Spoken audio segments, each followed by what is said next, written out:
এগুলো নিয়ে কোনো গন্ডগোল হয় না। আমাদের গন্ডগোল হলো বাপের বাড়ি থেকে কি আনলি, এরকম গন্ডগোল করা লোক আছে না নাই? আছে না নাই? এরকম এত নিচু জঘন্য কাজ ফেরাউন করেন না। যৌতুকের টাকা না পাওয়ার কারণে বউকে পিটায়া বাবার বাড়ি পেঠে দেয়, এরকম কিছু বদমাইশ আছে না নাই? যৌতুক নেওয়াকে সুন্নতে মুআক্কাদা বলেন কি? আরো জোরে, আরো জোরে, আরো জোরে। কেউ টাকা নিবেন?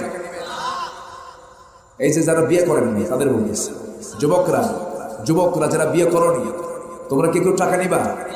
যৌতুক নিবা? বুড়া চাচা বুঝলাম না, বিয়ে কি আবার করবেন নাকি?